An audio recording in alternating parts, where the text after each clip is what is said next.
Cristianos permisivos. Vamos a estar leyendo en Apocalipsis capítulo 2, versículos 14 y 15, que dice: pero tengo unas pocas cosas contra ti, que tienes ahí a los que retienen la doctrina de Balaam, que enseñaba a Balaam a poner tropiezo ante los hijos de Israel, a comer de cosas sacrificadas a los ídolos y a cometer fornicación. Y también tienes a los que retienen la doctrina de los Nicolaitas, la que yo aborrezco. Que el Señor bendiga su santa y bendita palabra.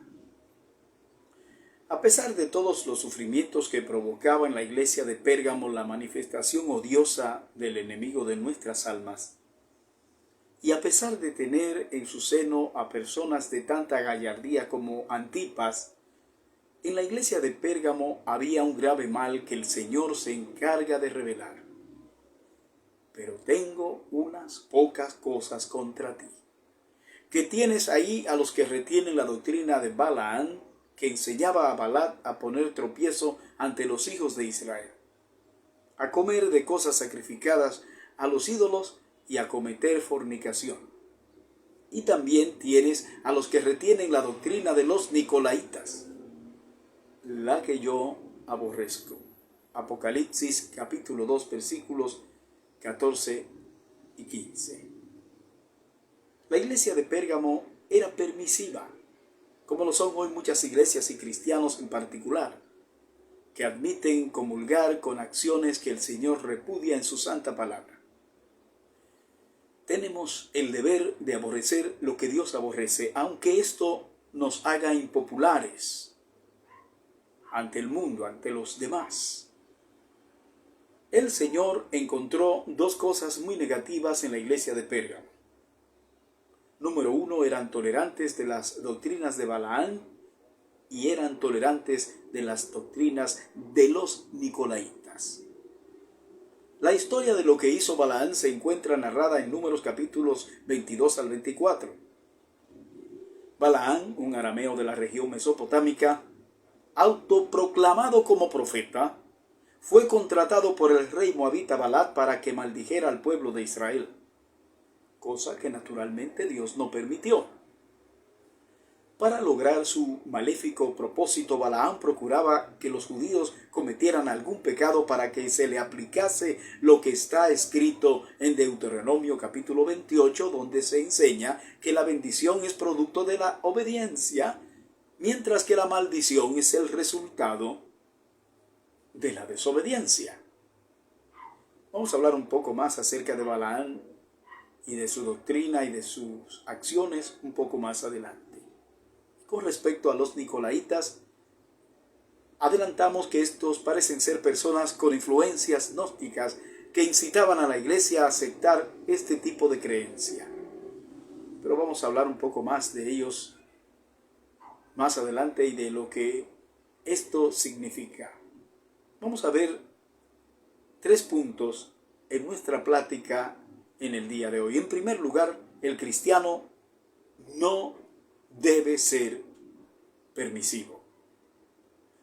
Cuando hablamos de permisividad, nos referimos a una conducta impropia, a permitir errores y conductas inadecuadas. En este caso, dentro de la iglesia, en el seno familiar o en la vida personal o individual por parte de una persona que se considera cristiana o que es cristiana. El diccionario define esta palabra en términos negativos. El permisivo es el que permite o consiente. Tolerante, condescendiente, complaciente, transigente, comprensivo y aguantón. Es un término que plantea actuaciones que van en contra de la regla y de los preceptos de un conglomerado social. En este caso sería la permisividad en el seno de la vida cristiana. Se entiende entonces como el acto de permitir la enseñanza de principios contrarios a la fe y permitir prácticas que contradicen la moral y la ética de los principios cristianos. aún en los círculos no cristianos que se consideran conservadores de los valores importantes para el equilibrio de la sociedad, el permisivo es un enemigo a combatir, pues atenta contra las buenas costumbres y produce daños irreparables a la sociedad, principalmente en el ámbito de la educación, ya sea esta pública o privada.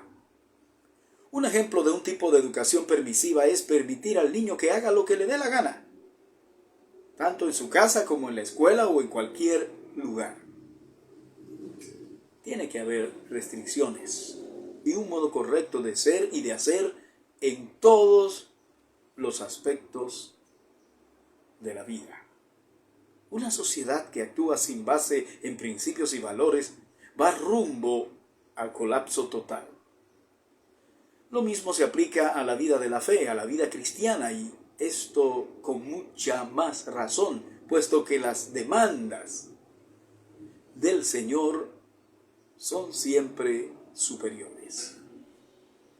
El cristiano permisivo es débil a la hora de tomar decisiones en contra de cuestiones que se quieren imponer en la iglesia y que a todas luces atentan contra la sana doctrina y las sanas enseñanzas de la palabra de Dios. El cristiano permisivo tiene una tendencia a ser flexible y dejar pasar con facilidad situaciones que ameritan ser enfrentadas y eliminadas de raíz por el bien de todos. Esta falta de carácter, principalmente en alguien que tenga liderazgo en la iglesia, hará que se pierda toda autoridad moral. Pues el mal, cuando no se enfrenta eficazmente, crece de forma vertiginosa, y cuando se le quiera erradicar, será demasiado tarde. Nosotros sabemos, por lo que la Biblia enseña en el Antiguo Testamento, que mientras Moisés estaba en el monte con Dios, el pueblo erigió un Dios conforme a sus deseos y bajas pasiones. Erigieron un becerro de oro que hicieron con las alhajas que trajeron de Egipto, evocando los días de su esclavitud espiritual.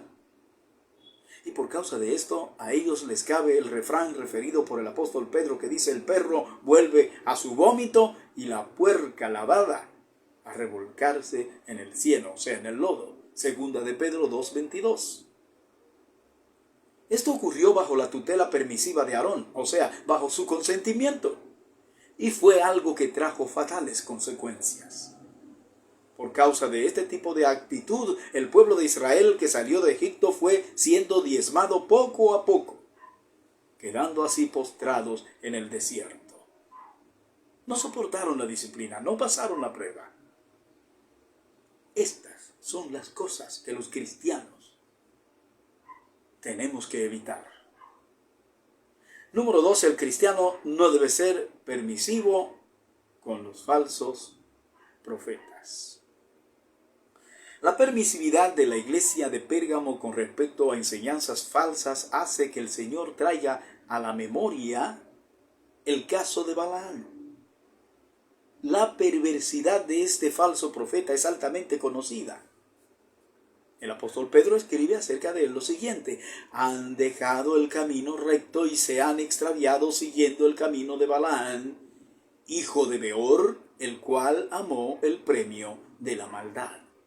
Segunda de Pedro, capítulo 2, versículo 15. El rey moabita Balad había contratado al supuesto profeta Balaam para que maldijera al pueblo de Israel, porque él temía correr con la misma suerte de los reyes Og, rey de Basán, y Sehón, rey de los amorreos, quienes habían sido exterminados por los israelitas. No hay duda de que Balaam era una persona con una fama bien extendida, conocido por su gran codicia. Lamentablemente hay muchos Balaam en el día de hoy, están en la iglesia con el único propósito de sacar provecho personal. Es bueno siempre identificar a este tipo de personajes a los que Jesús llamó lobos vestidos de ovejas. Mateo capítulo 7, versículo 15. Balac hace dos intentos tratando de convencer a Balaán para que acceda a sus planes de maldecir al pueblo de Dios, enviando su séquito cargado de grandes dádivas. Balaán está deseoso de poder acceder a los planes del rey de Moab por las riquezas que éste le ofrece. Pero el poder de Dios lo detiene. Pero más adelante Dios permite que Balaán acceda a los deseos de Balac, con la condición de que tiene que hacer lo que Dios le diga. Por supuesto que esto no significa que Dios estaba de acuerdo con lo que Balaán estaba haciendo, sino que Dios lo va a usar a él para dar una tremenda lección a Balac y a los enemigos de Israel. Pero además, para desenmascarar a este falso profeta. Números 22, versículos 1 al 20. Dios tiene el propósito de mostrar su poder ante los enemigos paganos del pueblo de Israel. Balaam no era un profeta auténtico, y Dios quería mostrar al pueblo de Israel que no lo era, pues se encontraría con muchos como él en su camino y en la tierra de Canaán, hacia donde estaban a punto de entrar. Dios quería que aprendieran a diferenciar entre un famoso adivino que se da la fama de ser un visionario que habla en nombre de Jehová y un profeta verdadero. El ángel de Jehová bloqueó el camino por donde Balaam tenía que pasar montado en su asna. A pesar de que Dios le permitió ir, Dios conocía sus intenciones codiciosas y expresó su desagrado de manera sobrenatural. El animal veía al ángel, pero Balaam, cegado por la avaricia, no lo percibía. Frente a la terquedad de este ser humano insensato, un animal irracional tuvo más sentido espiritual que él, pues podía ver al ángel de Jehová que estaba frente a ellos con la espada desenvainada impidiéndoles el paso. Sin embargo, el supuesto profeta no lo veía. Números 22, 21 al 40. Este episodio destaca que el asna, mediante un milagro divino, habló con voz humana para advertir al profeta. La insólita racionalidad del animal contrastaba con la insensatez de Balaam, evidenciando su alejamiento de la razón y su alejamiento de Dios. La intervención sobrenatural de Dios subraya su poder y busca demostrar su supremacía sobre los falsos dioses adorados por las naciones paganas de aquellas tierras. Aunque Balaam mostró aparente arrepentimiento ante el ángel, sus palabras no eran sinceras, ya que su verdadero interés radicaba en obtener una recompensa. Finalmente el ángel permitió que Balaam continuara con la condición de que solo diría lo que le ordenara y no lo que Balaam deseaba. Este relato del Antiguo Testamento ejemplifica la intervención divina y los milagros como medios para manifestar la verdadera naturaleza de Dios y su voluntad frente a la humanidad. Números capítulo 22, 34 al 35. Balaam intentó 3 veces maldecir a Israel en el desierto utilizando al profeta Balaam, pero en cada intento Balaam solo pudo bendecir a Israel. Pero además se erigieron 7 altares y se ofrecieron holocaustos, pretendiendo que el culto era para Baal, aunque Balaam buscaba honrar al Dios verdadero, pues no podía hacer otra cosa. Dios lo tenía controlado. Esta ceremonia demostró la supremacía de Dios sobre los dioses falsos y dejó claro que solo un altar sería suficiente para adorar al Dios verdadero. Los planes de Balac y Balaam fracasaron. Y la última profecía que Balaam pronunció anunciaba el perjuicio de Balac y todos sus descendientes. Balaam, motivado por la avaricia, se alió con los madianitas y aconsejó hacer que Israel cometiera graves pecados de idolatría y fornicación, causando así mortandad entre los israelitas. Pero la historia nos dice que finalmente Balaam fue muerto a espada por los israelitas en su venganza contra los madianitas, poniendo así fin a su vida de codicia y engaño. Números 31:8. A pesar de tener la oportunidad de ser un hombre de Dios, Balaam eligió comerciar con la gracia y el poder divino, lo que le costó la vida. Cosas similares a estas eran las que la iglesia de Pérgamo estaba permitiendo en el momento en el que el Señor le escribe. El Señor les amonesta acerca de estas cosas y muestra a los hermanos de esa iglesia su indignación por la permisividad con que toleraban a personas que mostraban el mismo carácter del profeta falso Balaam, al que solo le interesaba el lucro personal. Hay muchos cristianos hoy con actitudes similares a las de Balaam, a los cuales les cabe la dura reprimenda del apóstol Pedro dichas al mago Simón. Dice así la Escritura: entonces Pedro le dijo, tu dinero perezca contigo. ¿Por qué has pensado que el don de Dios se obtiene con dinero? No tienes tú parte ni suerte en este asunto, porque tu corazón no es recto delante de Dios. Arrepiéntete pues de esta tu maldad y ruega a Dios, si quizás te sea perdonado el pensamiento de tu corazón.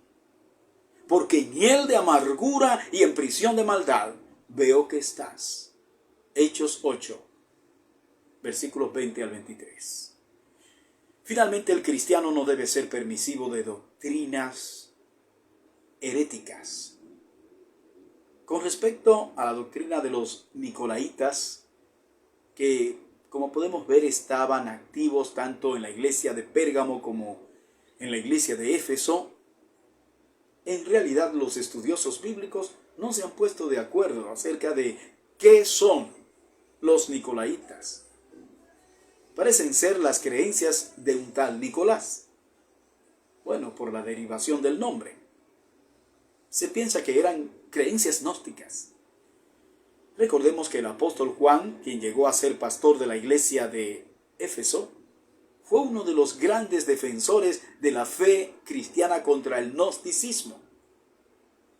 Las cartas de Juan son un tratado para defender la fe cristiana de los postulados gnósticos, despejando toda duda que pudiera haber en alguna iglesia o en algún hermano en particular.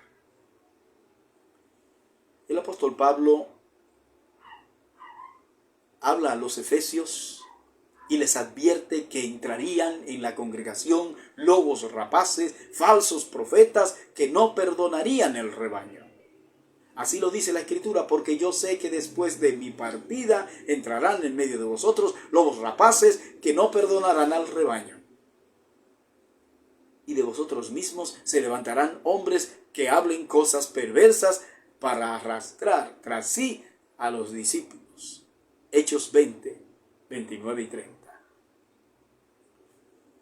Hoy han aparecido unos autoproclamados apóstoles y profetas, muchos de los cuales solo tienen el propósito de aprovechar el poder que puedan obtener para manipular e imponer prácticas y doctrinas erróneas que nada tienen que ver con la sana enseñanza de la palabra del Señor, la palabra de Dios. Como ya habíamos enseñado, sacerdotes y sacerdotisas del templo de Diana en Éfeso habían inducido a algunos de la iglesia para que se propusiera como bueno y válido un sincretismo entre cristianismo y culto a la diosa Diana. Así que es muy posible que esas sean las enseñanzas de los nicolaitas, una mezcolanza del cristianismo con religiones paganas. Entonces en el día de hoy tenemos nicolaitas porque tenemos sincretismo religioso dentro de la iglesia tradicional católica. La práctica religiosa de esta denominación se ve permeada de creencias de religiones africanas, ancestrales, animistas. Por ejemplo, un detalle es el hecho de prender velas a los muertos. También la práctica de poner un altar en los velatorios, por poner un ejemplo. Y todo esto viene de religiones que nada tienen que ver con el cristianismo. Así que algo como eso era lo que se estaba permitiendo que sucediera en la iglesia de Pérgamo, y que contrario a ellos, la iglesia de Éfeso enfrentaba. Recordemos que el Señor elogió a los hermanos de la iglesia de Éfeso porque aborrecían las obras de los nicolaitas. Y el Señor agrega al final, las cuales yo también aborrezco. Apocalipsis 2:6.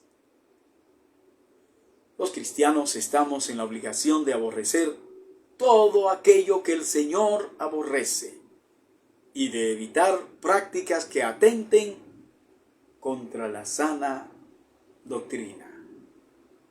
Que Dios te bendiga.